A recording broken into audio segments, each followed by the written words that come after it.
Cerca de un confesionario vio uno de ellos a un joven sacerdote con sobrepellis que oraba ante el Santísimo Sacramento. «Mira a ese cura», dice a su camarada, «diríase que está esperando a alguien». «Sí, tal vez a ti», responde el otro riendo. «¿A mí? ¿Y para qué? ¿Para confesarme?» «Pues bien, ¿qué quieres apostar? Voy a hacerlo». «¿Tú ir a confesarte? Vamos». Y echáronse a reír encogiéndose de hombros. «¿Quieres apostar?», replica el joven oficial, con ademán entre zumbón y decidido. «Apostemos una buena comida con una botella de champán». «Va a la comida y la botella. Te desafío a que no eres capaz de meterte en la caja». Apenas había concluido cuando el otro, yendo a encontrar al joven sacerdote, hablóle una palabra al oído, y éste, levantándose, entra en el confesionario, mientras que el improvisado penitente echa sobre su camarada una mirada de triunfo y se arrodilla como para confesarse. El otro murmura: «Pero habráse visto descaro, ¿no?», y se sienta para ver lo que iba a pasar. Aguarda 5, 10 minutos, un cuarto de hora. «¿Qué es lo que está haciendo?», se preguntaba con curiosidad, algún tanto impaciente. «¿Qué es lo que puede decir durante tanto tiempo?». Por fin ábrese el confesionario, sale el sacerdote con animado y grave continente, y después de saludar al joven militar, entra en la sacristía. Habíase levantado también el oficial, colorado como un gallo, estirándose el bigote con aire aturdido y haciendo a su amigo seña de que lo siguiese para salir de la iglesia. «Vamos, vamos. ¿Qué es lo que te ha pasado? ¿Sabes que has permanecido cerca de 20 minutos con el cura? A fe mía, he creído por un momento que te confesabas de verdad. Has ganado la apuesta. ¿Quieres que sea esta tarde la comida?». «No», respondió con mal humor el otro. «Hoy no. Veremos otro día. Tengo que hacer. He de dejarte ahora». Y estrechando la mano de su compañero se alejó bruscamente, con ademán meditabundo. ¿Qué había pasado entre el subteniente y el confesor? Helo aquí. Apenas el confesor había abierto la ventanilla del confesionario, cuando por el ademán del joven comprendió que se trataba de una broma. Este había llevado su imprudencia hasta decir, al acabar no sé qué frase: «La religión, la confesión, me burlo de ellas». El sacerdote era un hombre de corazón. «Mirad, querido caballero», le dice, interrumpiéndolo con dulzura, «veo que lo que hacéis no está muy bien. Dejemos a un lado la confesión, y si os place, charlemos un poco. Yo aprecio mucho a los militares, y por otra parte, me parecéis un joven bueno y amable. ¿Cuál es vuestro grado?». El oficial empezaba a conocer que había hecho una tontería. Contento con hallar un medio de salir del paso, contesta con finura: «No soy más que subteniente, acabo de salir del colegio militar». «¿Subteniente? ¿Y continuaréis mucho tiempo de subteniente?», le dijo el cura. «No lo sé, 2, 3, 4 años tal vez, y después pasaré a teniente». «Ah, ¿y después?». «Y después seré capitán». «¿Capitán? ¿A qué edad se puede ser capitán?». «Y si me favorece la suerte», dice sonriendo el joven, «puedo ser capitán a los 28 o 29 años». «Ajá, muy bien. ¿Y después?». «Bueno, después la carrera se hace difícil, se continúa siendo capitán por largo tiempo. Más tarde se asciende a comandante, después a teniente coronel, después a coronel». «Muy bien. Heos aquí coronel a los 40, 42 años». «Ajá. ¿Y después de esto?». «Después? Bueno, después podré ser brigadier y después general. Y después, bueno, ya no hay más que el bastón de mariscal. Pero no tengo tantas pretensiones, padre». «Está bien, pero ¿no os casaréis?». «Sí, sin duda, cuando sea oficial superior». «Enhorabuena. Heos aquí casado, oficial superior, general, quizás mariscal. ¿Quién sabe? ¿Y después, caballero?». «¿Después? ¿Cómo después?». «A fe mía, no sé qué va a suceder después». «Ved cuán singular es esto», le dice el sacerdote. «Sabéis lo que sucederá hasta entonces y no sabéis lo que va a ocurriros después. Pues bien, yo sé y voy a decíroslo. Después, caballero, después moriréis». después de vuestra muerte compareceréis delante de Dios y seréis juzgados. Y si continuáis haciendo lo que habéis hecho, seréis condenados. Iréis al fuego eterno del infierno. He aquí lo que te pasará después. Y como el joven atolondrado, disgustado por este final, pareciese que quería levantarse, «Un instante, caballero», le dijo el cura. «Tengo que deciros aún una palabra. Sois hombre de honor, ¿no es verdad? Yo también lo soy. Acabáis de faltarme gravemente al honor. Me debéis una reparación. Os la pido y exijo en nombre del honor. Por otra parte es muy sencilla. Vais a darme vuestra palabra de que durante 8 días, cada noche antes de acostaros, os arrodillaréis y diréis en voz alta: un día moriré, pero me río. Después de mi muerte seré juzgado, pero me río. Después de juzgado seré condenado, pero me río. Iré al fuego eterno del infierno, pero me río. Nada más que esto. ¿Vais a darme vuestra palabra de honor de no faltar a eso durante los 8 días? ¿Es verdad? Cada vez más fatigado y queriendo a toda costa salir de aquel mal paso, el subteniente lo había prometido todo y el buen sacerdote lo despidió con dulzura, añadiendo: no necesito deciros, mi querido amigo, que os perdono de todo corazón. Si alguna vez puedo prestaros algún servicio, me encontraréis aquí, en este mismo lugar, pero no olvidéis la palabra que habéis empeñado en vuestro compromiso. Un instante después, los 2 jóvenes se marcharon, conforme hemos dicho. El joven oficial comió solo y estaba manifiestamente inquieto. Por la noche, al momento de acostarse, vaciló un poco, pero había empeñado su palabra y se decidió.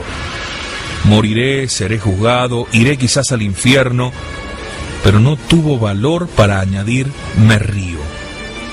Pasaron así algunos días. Su penitencia le venía sin cesar a la memoria y parecía que resonaba en sus oídos.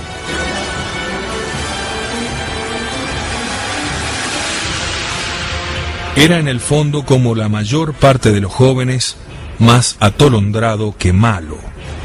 No había transcurrido la semana cuando volvía, pero esta vez solo, sin el amigote, a la iglesia. Se confesó de verdad y salió del confesionario con el rostro bañado en lágrimas y una gran alegría en el corazón. Se me ha asegurado después que ha sido un digno y fervoroso cristiano. Amigos, el pensamiento serio del infierno había obrado con la gracia de Dios la transformación. Pues bien, lo que ha hecho en el espíritu de este joven oficial, ¿por qué no habría de hacerlo en el tuyo, amigo oyente? Es menester pues reflexionarlo bien de una vez. Es menester reflexionarlo. ¿Es esta nuestra cuestión personal, si las hay, y profundamente temible? Debes confesarlo. Se presenta delante de cada uno de nosotros y de buen o mal grado exige una solución positiva. Vamos pues, si te parece bien, a examinar juntos, breve pero seriamente, 2 cosas. Si existe verdaderamente un infierno y qué es el infierno. Apelo aquí únicamente a tu buena fe y a tu lealtad.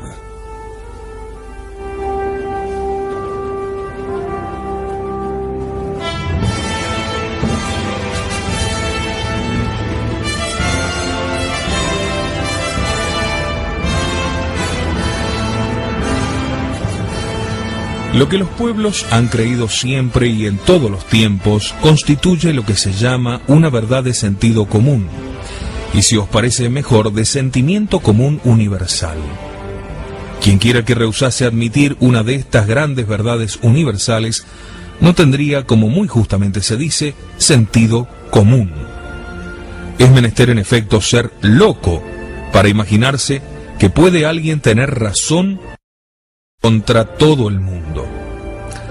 En todos los tiempos, desde el principio del mundo hasta nuestros días, todos los pueblos han creído en un infierno, bajo uno u otro nombre, bajo formas más o menos alteradas, han recibido, conservado y proclamado la creencia en terribles castigos, en castigos sin fin, en que aparece siempre el fuego para castigo de los malos después de la muerte.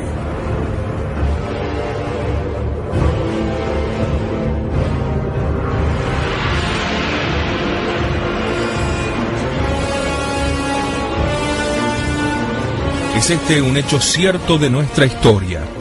Ha sido tan claramente demostrado por nuestros grandes filósofos cristianos que sería ocioso, por decirlo así, tomarse el trabajo de probarlo una vez más. Desde un principio se encuentra consignada claramente la existencia de un infierno eterno de fuego en los más antiguos libros conocidos, los de Moisés. No los cito aquí, notadlo bien, sino bajo el punto de vista puramente histórico. En ellos se encuentra el nombre mismo del infierno con todas sus letras. Así, en el capítulo 16 del libro de los Números vemos a los 3 levitas, Coré, Datán y Abirón, que habían blasfemado de Dios y se habían rebelado contra Moisés y fueron tragados vivos por el infierno. Y bajaron vivos al infierno, dice el texto. El fuego Iñis, que hizo salir el Señor, devoró a otros 250 de los rebeldes. Moisés escribía esto más de 1600 años antes de que naciese nuestro Señor. Es decir, ahora cerca de 3500 años. En el Deuteronomio dice el Señor por boca de Moisés: se ha encendido en mi cólera el fuego, y sus ardores penetrarán hasta las profundidades del infierno. En el libro de Job, escrito también por Moisés según parecer de los más grandes sabios, los impíos, cuya vida rebosa de bienes, y que dicen a Dios: no tenemos necesidad de vos, no queremos vuestra ley, ¿a qué fin serviros y rogaros? Esos impíos caen de repente en el infierno. Job llama al infierno la región de las tinieblas, la región sumergida en las sombras de la muerte, la región de las desdichas y de las tinieblas, en la que no existe orden alguno, y la sombra de la muerte, pero donde reina el horror eterno. Sed sempiternus horror inhabitat. He aquí testimonios ciertamente más que respetables, y que se remontan a los más apartados orígenes históricos. 1000 años antes de la era cristiana, cuando no se trataba aún de historia griega ni romana, David y Salomón hablan con frecuencia del infierno como de una gran verdad, de tal modo conocida y admirada de todos que no hay necesidad de demostrarla. En el libro de los Salmos, David dice, entre otras cosas, hablando de los pecadores: sean arrojados al infierno, que los impíos sean confundidos y precipitados al infierno. En otra parte habla de los dolores del infierno. Salomón no es menos explícito, refiriendo los propósitos de los impíos que quieren seducir y perder al justo, dice: devoremos lo vivo como lo hace el infierno. Y en aquel hermoso pasaje del libro de la sabiduría, en que tan admirablemente pinta la desesperación de los condenados, añade: he aquí lo que dicen en el infierno aquellos que han pecado, pues la esperanza del impío se desvanece como el humo que el viento se lleva.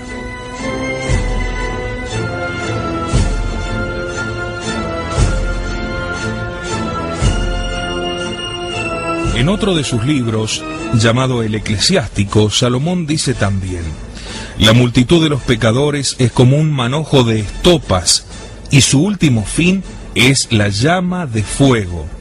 Tales son los infiernos y las tinieblas y las penas. 2 siglos después, es decir, más de 800 años antes de Jesucristo, el gran profeta Isaías decía a su vez: ¿cómo has caído de lo alto de los cielos, oh Lucifer? Tú que decías en tu corazón: yo subiré hasta el cielo y seré semejante al Altísimo. Te vemos precipitado en el infierno, en el fondo del abismo. Por este abismo, por ese misterioso lago, veremos más adelante que debe entenderse aquella espantosa masa líquida de fuego que rodea y oculta la tierra y que la misma Iglesia nos indica como el lugar propiamente dicho del infierno. Salomón y David hablan igualmente de ese ardiente abismo. En otro pasaje de sus profecías, Isaías habla del fuego eterno del infierno. Los pecadores, dice, deben temblar de espanto. ¿Cuál de vosotros podrá habitar en el fuego devorador, en las llamas eternas? El profeta Daniel, que vivía 200 años después de Isaías, dice hablando de la resurrección final y del juicio: y la muchedumbre de aquellos que duermen en el polvo se despertará, unos para la vida eterna, otros para un oprobio que no acabará nunca. Existe igual testimonio de los demás profetas hasta el precursor del Mesías, San Juan Bautista, el cual habla también al pueblo de Jerusalén del fuego eterno del infierno, como de una verdad por todos conocida, y de la que jamás nadie ha dudado. He aquí el Cristo que se aproxima, y exclama: Él cernerá su grano, recogerá el trigo, es decir, los escogidos, en los graneros, y la paja, es decir, los pecadores, la arrojará al fuego inextinguible. La antigüedad pagana, griega y latina nos habla igualmente del infierno y de sus terribles castigos que no tendrán fin. Contiene, claro, formas más o menos exactas según que los pueblos se alejaban más o menos de las tradiciones primitivas y de las enseñanzas de los patriarcas y profetas. Se encuentra también siempre la creencia en un infierno de fuego y de tinieblas. Tal es el tártaro de los griegos y de los latinos. Los impíos, dice, que han precipitado las santas leyes, son precipitados en el tártaro para no salir jamás y para sufrir allí horribles y eternos tormentos. ¿Quién lo dice? Dice Sócrates, citado por Platón, discípulo suyo. Platón también dice: debe prestarse fe a las antiguas y sagradas tradiciones que enseñan que después de esta vida el alma será juzgada y castigada severamente, si no ha vivido como convenía. Aristóteles, Cicerón, Séneca hablan de las mismas tradiciones que se pierden en la noche de los tiempos. Homero y Virgilio las han revestido de los colores de su inmortal poesía. ¿Quién no ha leído la relación de la bajada de Eneas a los infiernos, donde bajo el nombre de Tártaro, de Plutón, etc., hallamos las grandes verdades primitivas desfiguradas, pero conservadas por el paganismo? El suplicio de los malos es allí eterno, y uno de ellos está pintado como fijo, eternamente fijo en el infierno. Y esta creencia universal, incontestable y no contestada, el filósofo escéptico Bayle es el primero en consignarla y reconocerla. El inglés Bolingbroke, su compañero en volterianismo y también en impiedad, la confiesa con igual franqueza, diciendo formalmente: la doctrina de un estado futuro de recompensas y castigos parece que se pierde en las tinieblas de la antigüedad, precediendo a todo lo que conocemos de cierto. Desde que empezamos a desbrozar el caos de la historia antigua, hallamos esta creencia de la manera más sólida en el espíritu de las primeras naciones que hemos conocido. Encuéntranse restos de ella hasta en las supersticiones informes de los salvajes americanos, africanos y de la Oceanía. El paganismo de la India y de Persia conserva de las mismas palpables vestigios, y por fin el maometismo cuenta al infierno en el número de sus dogmas. En el seno del cristianismo es superfluo decir que el dogma del infierno es enseñado como una de las verdades fundamentales que sirven de base a todo el edificio de la religión. Los mismos protestantes que lo han destruido todo con su loca doctrina del libre examen no se han atrevido a negar el infierno, cosa extraña e inexplicable. En medio de tantas ruinas, Lutero, Calvino y demás han tenido que dejar en pie esta espantosa verdad que sin embargo había de serles personalmente tan inoportuna. Así pues, en todos los pueblos y en todos los tiempos fue conocida y reconocida la existencia del infierno. Luego este terrible dogma forma parte del tesoro de las grandes verdades universales que constituyen la luz de la humanidad. Luego no es posible que un hombre sensato la ponga en duda, diciendo en la locura de una orgullosa ignorancia: no hay infierno. Luego, sí lo hay. Hay un infierno. El infierno no ha sido inventado ni pudo serlo.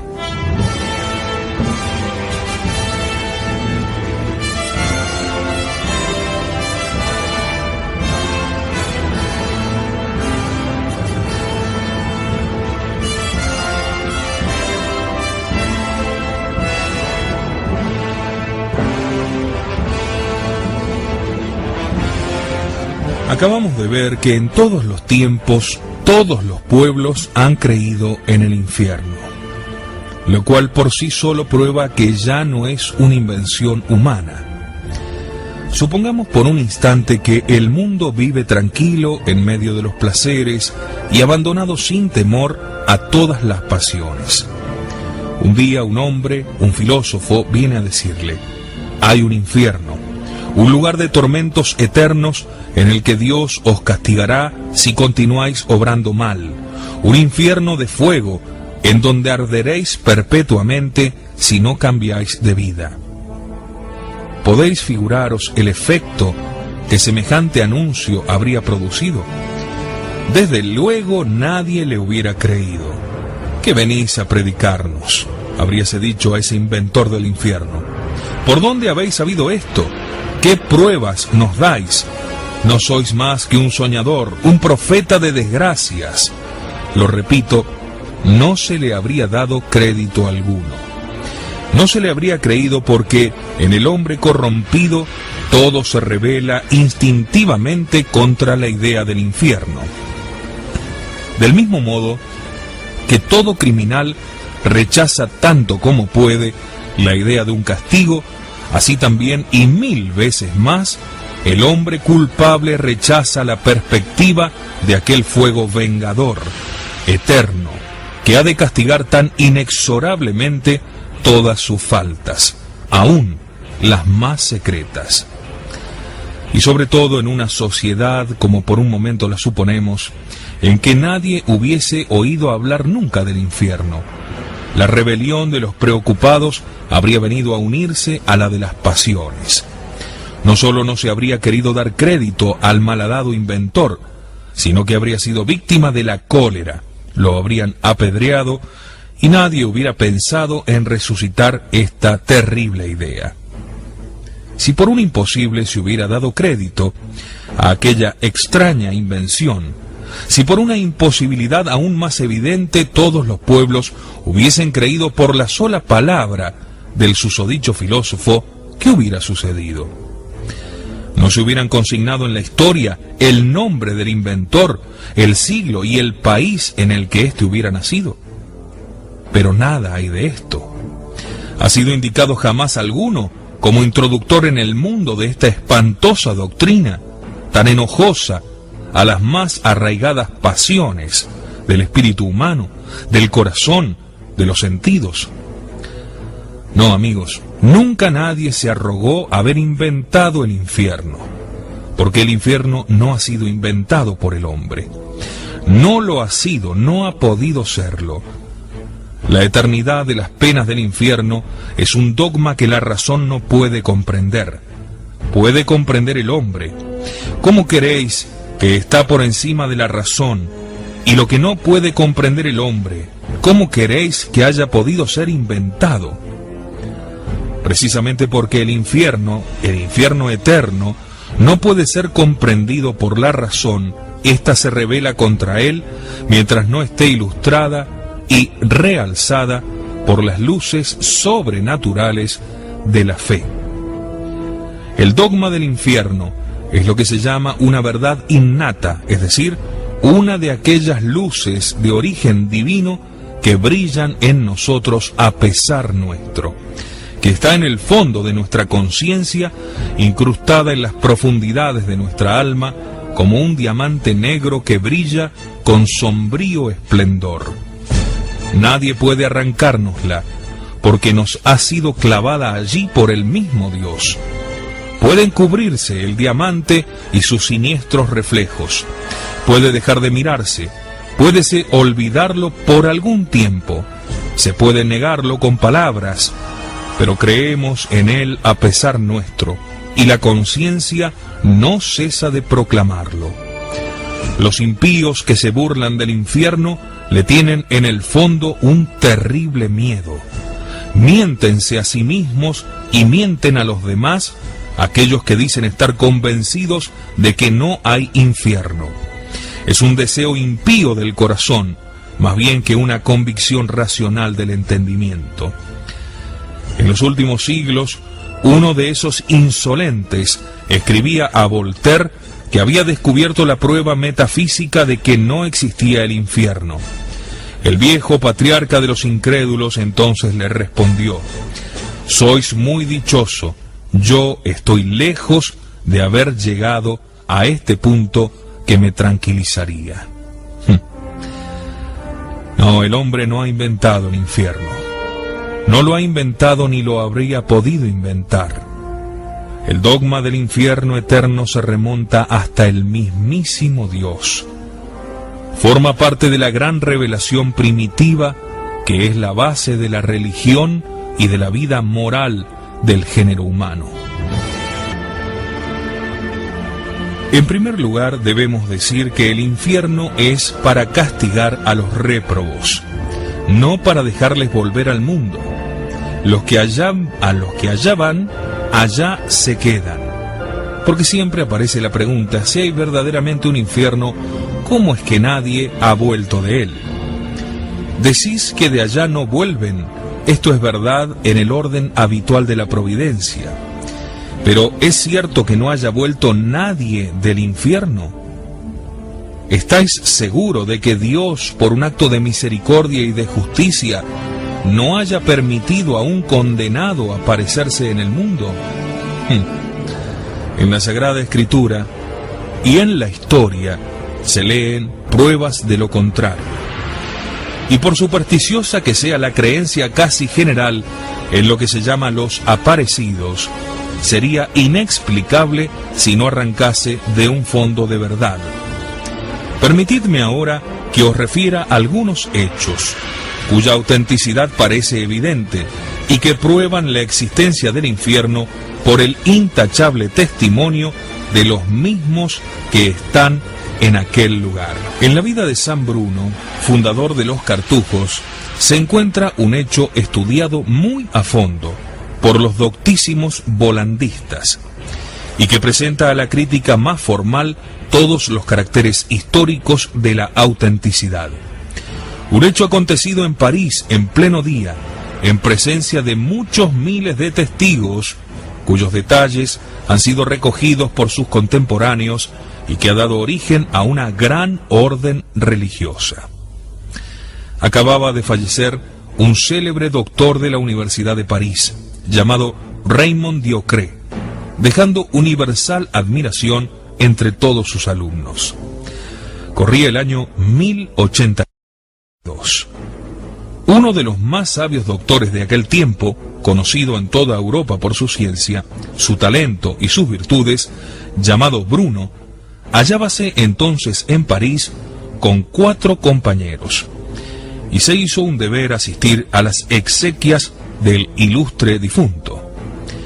El cuerpo se había depositado en la gran sala de la Cancillería, cerca de la iglesia de Nuestra Señora, y una inmensa multitud rodeaba respetuosamente la cama, en la que, según costumbre de aquella época, estaba expuesto el difunto cubierto con un simple velo. En el momento en que se leía una de las lecciones del oficio de difuntos, que dice así: «Respóndeme, cuán grandes y numerosas son tus iniquidades», la cuarta lectura de Maitines de Oficio de Difuntos, sale de debajo del fúnebre velo una voz sepulcral, y todos los concurrentes escuchan claramente estas palabras: por justo juicio de Dios he sido acusado. Acuden precipitadamente, levantan el paño mortuorio. El pobre difunto estaba allí inmóvil, helado, completamente muerto. Continuóse luego la ceremonia por un momento interrumpida, hallándose aterrorizados y llenos de temor todos los concurrentes. Se vuelve a empezar el oficio, se llega a la referida lección, respóndeme, y esta vez a vista de todo el mundo el muerto se levanta y con robusta y acentuada voz dice: por justo juicio de Dios he sido juzgado, y vuelve a caer. El terror del auditorio llega a su colmo. 2 médicos justifican de nuevo la muerte. El cadáver sigue frío, rígido, no se tuvo ya valor para continuar y se aplazó el oficio hasta el día siguiente. Las autoridades eclesiásticas no sabían qué resolver. Unos decían: es un condenado, es indigno de las oraciones de la iglesia. Otros decían: no, todo esto es sin duda espantoso, pero al fin ¿no seremos todos acusados primero y después juzgados por justo juicio de Dios, como dijo el muerto? El obispo fue de este parecer, y al día siguiente a la misma hora volvía a empezar la fúnebre ceremonia, hallándose presentes como en la víspera Bruno y sus compañeros. Toda la universidad, todo París, había acudido a la iglesia de Nuestra Señora. Vuelve pues a empezar el oficio. A la misma lección, respóndeme, el cuerpo del doctor Raymond se levanta de su asiento y con un acento indescriptible que hiela de espanto a todos los concurrentes exclama: por justo juicio de Dios he sido condenado. Y volvió a caer inmóvil. Esta vez no quedaba duda alguna. El terrible prodigio, justificado hasta la evidencia, no admitía réplica. Por orden del obispo y del capítulo, previa sesión, se despojó al cadáver de las insignias de sus dignidades y fue llevado al sitio donde se vacía el estiércol o la basura de Montfaucon. Al salir de la gran sala de la Cancillería, San Bruno, que contaría entonces cerca de 45 años de edad, se decidió irrevocablemente a dejar el mundo y se fue con sus compañeros a buscar en las soledades de la Gran Cartuja, cerca de Grenoble, un retiro donde pudiese asegurar su salvación y prepararse así despacio para los justos juicios de Dios. Verdaderamente, he aquí un condenado que volvió del infierno no para salir de él, sino para dar de él un irrecusable testimonio.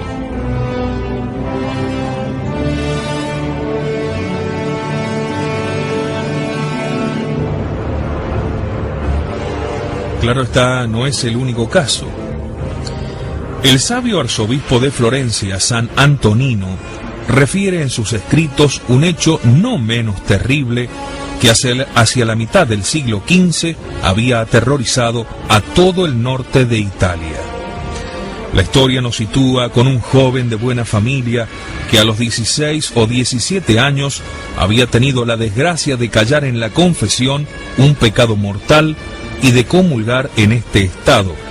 Había diferido de semana en semana, de mes en mes, la confesión de sus sacrilegios, continuando sus confesiones y comuniones por un mísero respeto humano. Atormentado por los remordimientos, procuraba acallarlos haciendo grandes penitencias, de suerte que era tenido por todos por un gran santo. No pudiendo sufrir más, entró en un monasterio. Aquí al menos, decía para sí mismo, lo diré todo, y expiaré seriamente mis vergonzosos pecados.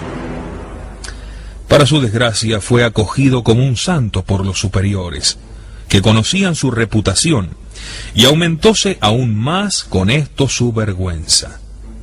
Aplazó para más adelante sus confesiones, redobló sus penitencias, y pasáronse en este deplorable estado 1, 2 y 3 años. No se atrevió nunca a revelar el horrible y vergonzoso peso que lo agobiaba. Al fin, parecía que una mortal enfermedad le facilitaba el medio para hacerlo. Decía para sus adentros: ahora voy a hacer antes de morir una confesión general. Pero sobreponiéndose siempre el amor propio a su arrepentimiento, enredó de tal modo la confesión de sus culpas que el confesor no pudo comprender nada. Tenía un vago deseo de abordar de nuevo el asunto al día siguiente, pero le sobrevino un acceso de delirio y este infeliz murió.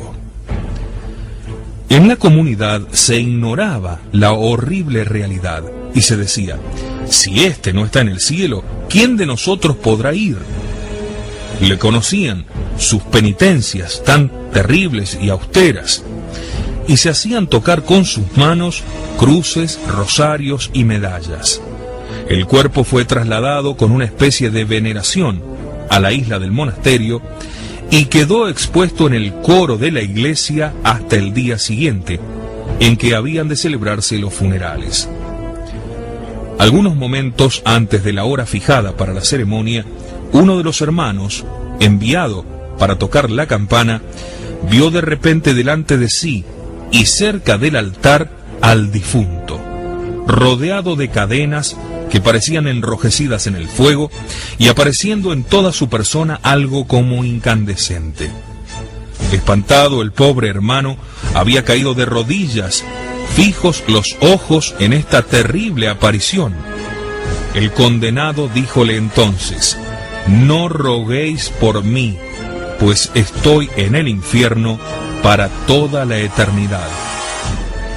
Y entonces contó la lamentable historia de su funesta vergüenza y de sus sacrilegios posteriores, después de lo cual desapareció, dejando en la iglesia un olor hediondo que se esparció por todo el monasterio como para atestiguar la verdad de lo que el hermano acababa de ver y oír. Advertidos luego los superiores, hicieron quitar el cadáver, considerándolo indigno de darle sepultura eclesiástica.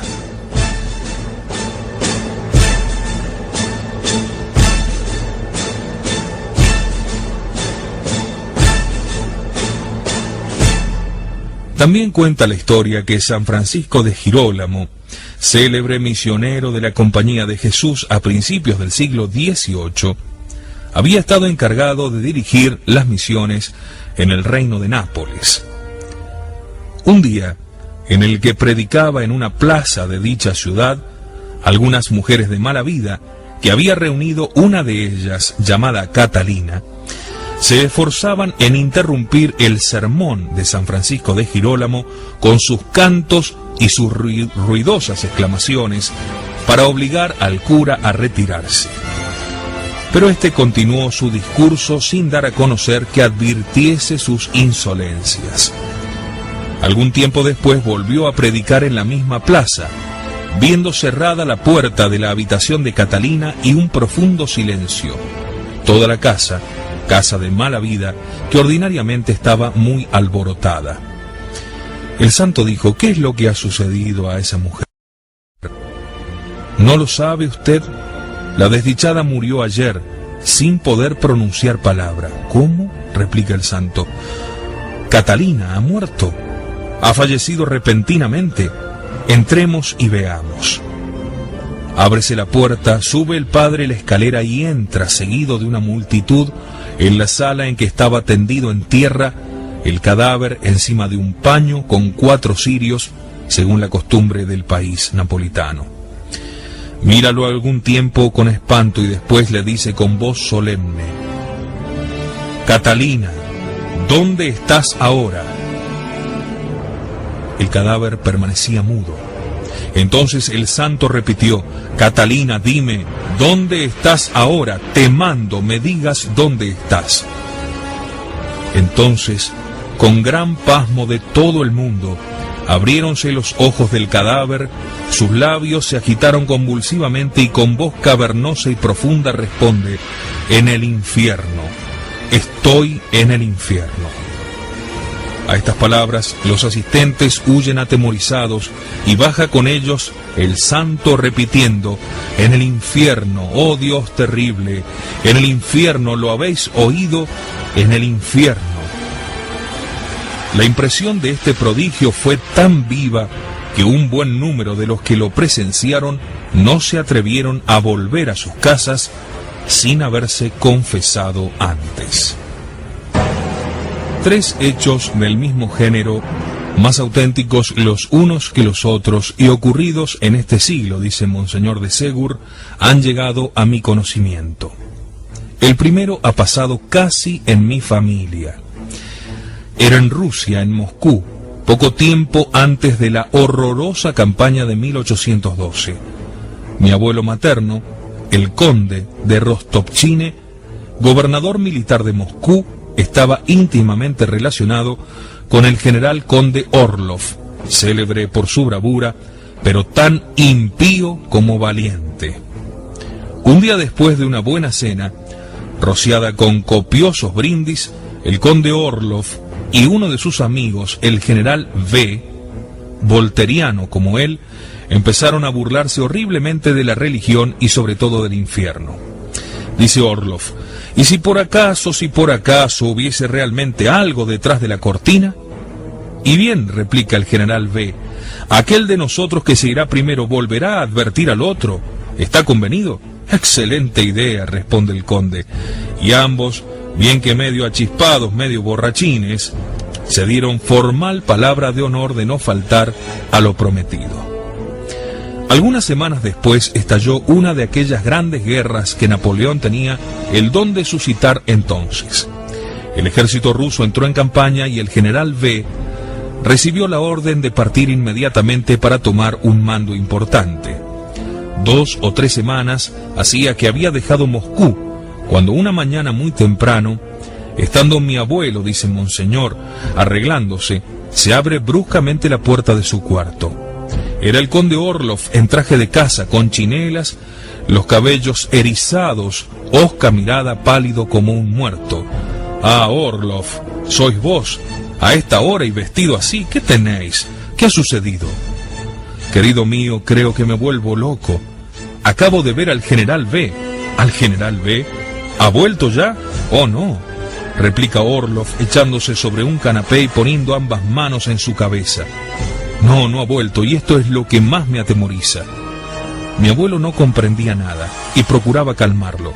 Referidme, le dice, lo que os ha pasado y qué quiere decir todo esto.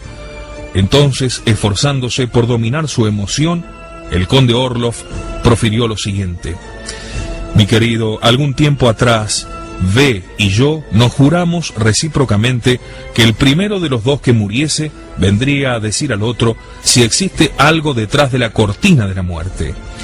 Esta mañana, hará apenas media hora, estaba tranquilamente durmiendo en la cama, sin pensar ni por asomo en mi amigo ni en sueños, cuando de repente se abren bruscamente las cortinas de mi alcoba y veo a 2 pasos de mí al general V, de pie, pálido, con la mano derecha sobre su pecho, diciéndome: hay un infierno y estoy en él. Y desapareció. Enseguida he venido a contaros este suceso. La cabeza es como que se me va. Qué cosa tan extraña, yo no sé ni qué pensar. Mi abuelo lo calmó como pudo, dice Monseñor de Segur, pero no era cosa fácil. Hablóle de alucinaciones, de pesadillas, díjole que quizás dormía, que hay cosas muy extrañas, inexplicables, y otras vaciedades de este género que son el consuelo de los incrédulos. Después hizo enganchar sus caballos y llevar al conde Orlov a su habitación. 10 o 12 días después de este extraño incidente, un correo del ejército llevaba a mi abuelo, entre otras noticias, la de la muerte del general V. En la mañana misma del día en que el conde Orlov lo había visto y oído, a la misma hora en que se le había aparecido en Moscú, El infortunado general, habiendo salido para reconocer la posición del enemigo, había sido atravesado en su pecho por una bala y caía yerto. Hay un infierno y estoy en él. He aquí las palabras de uno que de él ha vuelto.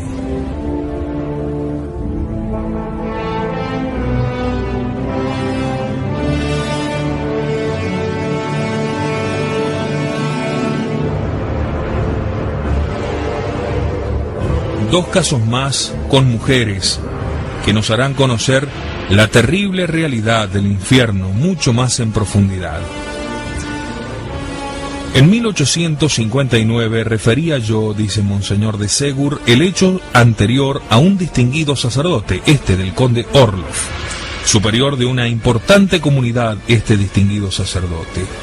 Me decía, es espantoso, pero no me sorprende extraordinariamente. Los hechos de esta clase son menos raros de lo que se piensa, solo que hay siempre más o menos interés en que queden secretos, ya por el honor del aparecido, ya por el de su familia. Por mi parte, ved que lo que de origen seguro es sabido hace 2 o 3 años por un pariente muy cercano de la persona a la que le aconteció. En este momento en que os hablo, era la Navidad de 1859, vive aún esa señora que tiene poco más de 40 años de edad. Hallábanse en Londres en el invierno de 1847 a 1848. Era viuda de casi 29 años, mundana, rica y hermosa.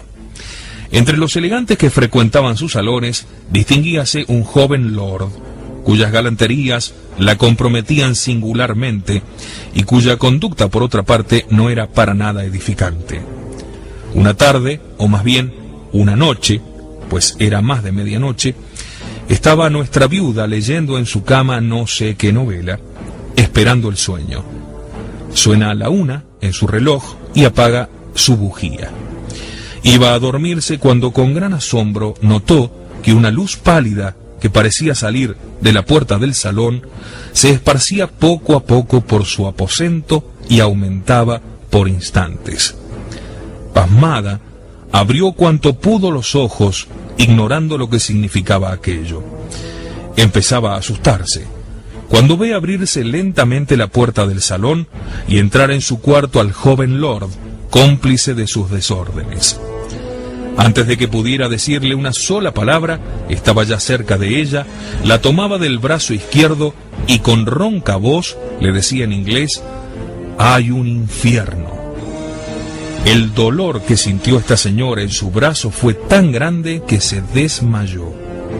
Cuando volvió en sí, media hora después, llamó a su camarera, la cual al entrar percibió un fuerte olor a carne quemada, y acercándose a su señora, que apenas podía hablar, vióle en la muñeca una quemadura tan profunda que se veía el hueso y la carne casi consumida, quemadura que tenía de largo una mano de hombre.